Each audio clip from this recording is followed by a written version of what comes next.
नमस्कार दोस्तों, मैं हूं ऋतिक केसरवानी। आप देख रहे हैं ऋतिक केसरवानी, जहां पे मैं बहुत सारी चीज़ें शेयर करता रहता हूं, specifically related to books, my life, my finances, my entertainment which is gaming, movie reviews and बहुत सारी चीज़ें आते रहेंगी। तो आज के इस वीडियो में हम बात करने वाले हैं अबाउट वॉरेन बफेट्स कोट्स।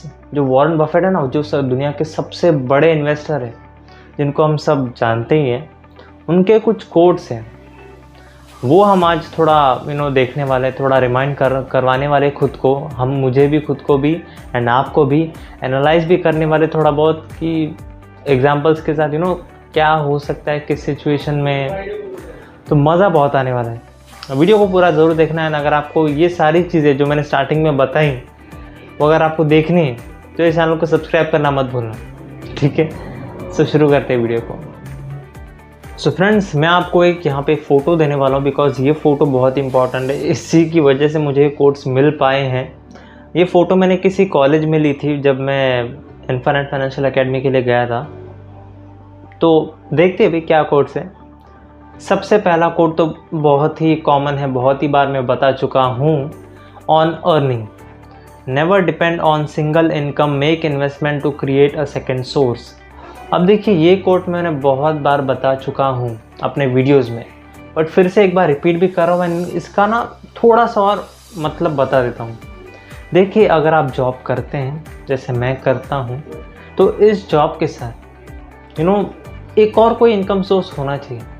सिर्फ एक ही जॉब पे डिपेंडेंट रहना या फिर एक ही इनकम सोर्स पे डिपेंडेंट रहना बहुत ही रिस्की हो सकता है, स्पेशली जॉब के केस में, जो बिकॉज अभी बहुत सारे लोगों को निकाला गया भी है। आपने देखे होंगे गूगल में कितने लोगों को निकाला है, ट्विटर ने कितने लोगों को निकाला है, एंड बहुत सारी ऐसी घटनाएं हुई हैं। स्टार्टअप्स में कितने लोगों को निकाला गया है, अपने इंडिया के स्टार्टअप्स में ही। तो एक ही सोर्स ऑफ इनकम पे डिपेंड रहना बहुत ही रिस्की हो सकता है। हाँ, अगर आपको एक नॉर्मल लाइफ जीनी है, आम आदमी की लाइफ जीनी है, तो नौकरी पे डिपेंडेंट हो जाओ, चल जाएगा। बट अगर आपको कुछ बड़ा करना है ना, तो आपको सोर्सेज ऑफ इनकम बनाने पड़ेंगे। एक सोर्स बंद हो गया तो दूसरा सोर्स चालू है, उससे और सोर्सेस निकालते रहिए। जैसे मैंने एक्टर्स का ये एग्जांपल मैंने पहले भी दिया है। एक्टर्स का एग्जांपल, एक्टर्स क्या है, फिल्म भी करते हैं, वेब सीरीज़ भी करते हैं, एडवर्टीजमेंट्स भी करते हैं, ब्रांड एम्बेसडर भी बन जाते हैं, बहुत सारी चीज़ें करते ही रहते हैं। जहाँ मौका मिला करते रहते हैं। तो उन्होंने क्या किया, डाइवर्सिफाई किया अपने इनकम को, सोर्स ऑफ इनकम को, कि हर एक जगह से पैसा आता रहे एंड उससे वो अमीर बन सके। सो अगर आपको आम आदमी की लाइफ जीने तो एक जॉब पे डिपेंडेंट रह जाओ, एंड अगर आपको कुछ बड़ा करना है तो डाइवर्सिफाई योर इनकम। बढ़ते हैं आगे। On spending, if you buy things you do not need, soon you will have to sell things you need. ये बहुत ही डीप चीज़ें, मैं कभी बात नहीं की इसके बारे में, आज बात करते हैं। तो इसमें अब सेंटेंस तो काफ़ी सिंपल है, सिंपल इंग्लिश में। अगर आप उन चीज़ों को ख़रीदते रहोगे जो आपके लिए ज़रूरी नहीं है, इतनी नीडेड नहीं है। अब नीड एंड वांट के बीच का डिफरेंस समझ लीजिए। नीड वो चीज़ होती है जैसे कि खाना हो गया, पानी पीना हो गया, ये घर हो गया, ये मोबाइल, ये इट्स नॉट नीडेड। हालांकि आज की दुनिया में मोबाइल बहुत ज़्यादा नीडेड है, बट इसके बिना भी मैं जी सकता हूँ। तो ये क्या है, ये वांट्स है। ये फ़ोन आपने सो ये फ़ोन वांट है, बट ये खाना पीना, घर, कपड़े, ये सारी नीडेड चीज़ है।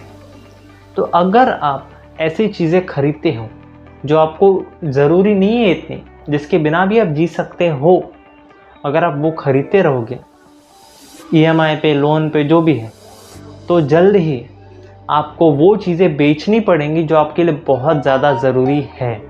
अब इसमें एक एग्ज़ाम्पल लेते हैं। फॉर एग्ज़ाम्पल, आपके पास 1 लाख रुपए हैं, मान लीजिए।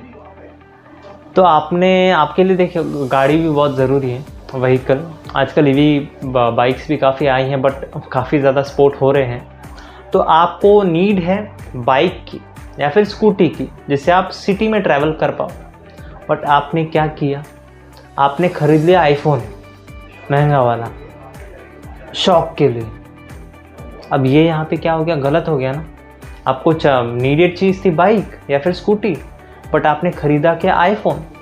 इसके बगैर भी आप जी सकते थे एंड्रॉयड फ़ोन के साथ, बट आपने लिया क्या? आईफोन।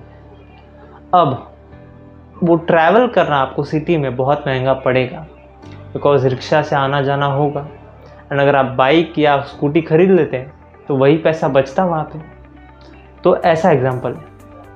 ये आपको ध्यान रखना कि जो जब भी आप खरीदने वाले हो ना कुछ, एनालाइज करो कितना ज़रूरी है, या फिर थोड़ा रुक जाओ एंड सोचो कितनी ज़रूरी है वो चीज़।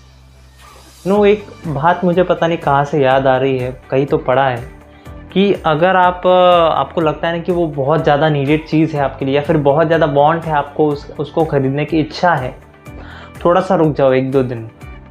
आप थोड़ा उस इमोशन से बाहर निकल के आओगे एंड देख पाओगे कि वो कितनी ज़रूरी चीज़ है, एंड उसके लिए आप कितना पैसा डाल रहे हो, कितना टाइम डालोगे। तो अपने आप आपको समझ में आ जाएगा कि ये ज़रूरी चीज़ नहीं है, एंड आप छोड़ दोगे उसको। तो थोड़ा रुक जाओ। ये गौर गोपाल दास जी की एक्शन बोला, थोड़ा रुक जाओ, ठीक है? तो थोड़ा रुक जाने का, ऐसे ही स्पेंड नहीं कर देने का, क्योंकि पैसा बहुत मेहनत से आता है। आप समझ लीजिए, बच्चे देख रहे हैं अगर तो उनको समझ में नहीं आएगा अभी, बट जब बड़े हो जाओगे ना तब पता चलेगा कि पैसे की वैल्यू क्या है। आगे बढ़ते हैं। On savings, do not save what is left after spending, but spend what is left after saving. अब इसका मतलब क्या हुआ कि खर्चा करने के बाद जो बचता है उसको सेव मत करो, जो सेव करने के बाद बचता है ना उसको खर्च करो। बहुत डीप लाइन है, बिकॉज मोस्टली कॉमनली लोग यही करते हैं कि जो खर्चा करने के बाद बचता है ना वही सेविंग्स में डाल देते हैं कि वो ये हमारी सेविंग्स है। बट करना क्या चाहिए, पहले सेव किया हुआ पैसा बाजू में रख दो, उसके बाद जो भी बचा है ना वो खर्च करो। तो एटलीस्ट आपकी सेविंग्स आपके पास रहेगी एज अ बैकअप, अगर आप इन्वेस्टमेंट्स नहीं भी करते हो तो वो ध्यान रखना है। बहुत ही डीप लाइन है, बहुत ही इंपॉर्टेंट है आपके लिए, हम सभी के लिए। आगे बढ़ते हैं। On taking risk, never test the depth of the river with both the feet. अब मैं सच्ची कहना चाहूँगा कि इस कोट का अर्थ मुझे नहीं समझ में आया, अभी तक नहीं समझ में आया। मैं एनालाइज कर रहा था, मैंने गूगल पे डाला तो एक चीज़ मेरे सामने आई, वो मैं यहाँ पे शेयर कर दूंगा आपको, कि ना आपको उस बिज़नेस में इन्वेस्ट नहीं करना चाहिए जिसका बिज़नेस ही आपको समझ में नहीं आता। कहने का मतलब ये है कि आपको उस कंपनी में इन्वेस्ट नहीं करना चाहिए जिसका बिज़नेस आपको समझ में नहीं आता है कि वो कंपनी पैसे कैसे बनाती है, पैसे कैसे कमाती है। जैसे अगर मैं एग्जांपल लूँ यहाँ पे, टाटा स्टील, तो टाटा स्टील क्या करती है? स्टील बनाती है और स्टील बेचती है मार्केट में। तो उसका बिज़नेस क्या है? स्टील बेचना। अब आपको एनालाइज करना है कि वो कंपनी कितना ऊपर जा सकती है, उसकी डिमांड कितनी है, या फिर उसके प्रोडक्ट की डिमांड कितनी है, या फिर उसकी ब्रांड वैल्यू कितनी है, वो आपको देखना है। इंफ्रास्ट्रक्चर के काम में काफ़ी जगहों पे स्टील का यूज़ होता है। तो अगर इंफ्रास्ट्रक्चर में बहुत ज़्यादा बढ़ोतरी होने वाली है फ्यूचर में, तो ये स्टील कंपनीज तो ऊपर जाएंगी। एंड टाटा की कंपनी तो ऊपर तो जानी है, क्योंकि ब्रांड वैल्यू है, 160 साल पुरानी कंपनी है, तो कंपनी तो ऊपर जाएगी। एंड ये बात बहुत ही इंपॉर्टेंट है कि उस कंपनी में इन्वेस्ट मत करो इसका बिजनेस से आपको समझ में नहीं आता है। सिर्फ दोस्त के कहने पे, ब्रोकर के कहने पे, या फिर किसी के भी कहने पे अगर आप किसी भी शेयर को बाय कर रहे हो ना, without understanding the business of that company, तो आप बहुत बड़ी गलती कर रहे हैं और डूब जाने वाले हैं। येस बैंक के साथ यही हुआ, एक झटके में वो कंपनी, मतलब बैंक इतनी गिरी कि अब वो पेनी स्टॉक में आती है। क्या बोले अभी। तो इसलिए बहुत ही अच्छे से ध्यान से इन्वेस्टमेंट करें स्टॉक मार्केट में। ये सट्टा बाजार नहीं है, बिजनेस है। आगे बढ़ते हैं। ऑन इन्वेस्टमेंट, ये तो आपने बहुत जगह पे सुना ही होगा, do not put all eggs in one basket. अब इसका अर्थ तो आपको पता ही है कि अपने इन्वेस्टमेंट्स को डाइवर्सिफाई करो, एक ही जगह पे इन्वेस्ट मत करते रहो, जैसे एसवीबी ने किया। एसवीबी बैंक जो यूएस की बहुत बड़ी बैंक थी, वो डूब चुकी है बिकॉज उसने बॉन्ड्स में ही अपने 70% इन्वेस्टमेंट्स करके रखे थे एंड वो बॉन्ड्स गिर गए, नुकसान हो गया, उनके पास पैसे ही नहीं बचे अपने डिपॉजिटर्स को देने के लिए। तो वहाँ पे उन्होंने क्या किया, एक ही बास्केट में सारे अपने एग्स डाल दिए। तो ऐसे काम नहीं चलता है। ऐसे ही आपको भी, हर एक इंडिविजुअल को अपना पोर्टफोलियो डाइवर्सिफाई करना ही चाहिए। थोड़ा गोल्ड में डालो, थोड़ा स्टॉक मार्केट में डालो, थोड़ा रियल एस्टेट में डालो। ऐसे करके डाइवर्सिफाई करो ताकि एक इनकम भी मिले आपको, fixed income, and stock market की ग्रोथ भी मिले। क्योंकि स्टॉक मार्केट लॉन्ग टर्म में बहुत ही अच्छे से बीट करता है इन्फ्लेशन को। तो स्टॉक मार्केट को भूलना नहीं है, ठीक है, डरना नहीं है। आगे बढ़ते हैं। On expectations, honesty is very expensive gift, do not expect it from cheap people. अब देखिए, इसका मतलब तो बहुत ही सिंपल है, आप समझ गए होंगे कि honesty is the best policy. ये हम बचपन से सुनते आए हैं। अब क्या है ना, गलत लोगों से सही चीज़ एक्सपेक्ट मत करो, बिकॉज दुनिया में बहुत लोग झूठ बोलते हैं सच के नाम पे। जो बोलता है ना कि मैं सच बोल रहा हूँ, वो भी झूठ बोल सकता है, ऐसी बात नहीं है, सही बोल रहा हूँ। तो ना एक्सपेक्टेशंस एकदम रखो ही मत, या तो रखो तो भी थोड़ी बहुत रखो, या फिर मत रखो, बिकॉज दिल बहुत दुखेगा जब वो एक्सपेक्टेड जो होता है वो नहीं होता है। तो वॉरेन बफेट बहुत ही सिंपली बोल रहे हैं कि do not expect honesty from cheap people. छोटे लोगों से एक्सपेक्टेशंस मत रखो ऑनेस्टी की। अब छोटे लोगों का मेरा मतलब वो नहीं है कि जो पैसे वाले नहीं हैं, या फिर जो भी आपके दिमाग में आ रहा है वो उनकी बात मैं नहीं कर रहा हूँ। तो बहुत ही अलग लोग होते हैं जिनकी सोच छोटी होती है, बोल रहा हूँ उसे, सोच छोटी होती है। पैसे, स्टेटस, घर कितना बड़ा है, ये कुछ भी मैटर नहीं करता है। सोच जो यहाँ पे पड़ी है ना उनके, वो छोटी होती है। तो उनसे कभी भी ऑनेस्टी एक्सपेक्ट मत करना।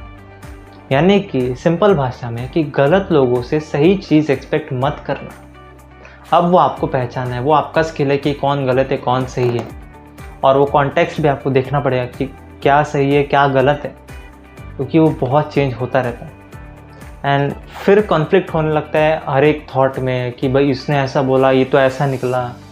तो ये अलग अलग कॉन्टेक्स्ट में बताई गई दो अलग अलग चीज़ें होती हैं, इन दोनों को मिक्स ना करें, ठीक है, क्योंकि कॉन्टेक्स्ट बहुत मैटर करता है। सो आज के इस वीडियो के लिए इतना ही रखते हैं। अगर आपको वीडियो पसंद आए तो लाइक करना मत भूलो, एंड चैनल को अगर सब्सक्राइब नहीं किया तो सब्सक्राइब कर लो, मज़ा आता है यहाँ पे, ठीक है। चलो भाई, रात के 12 बज चुके हैं, मिलते हैं अगले वीडियो में। Thank you very much for watching.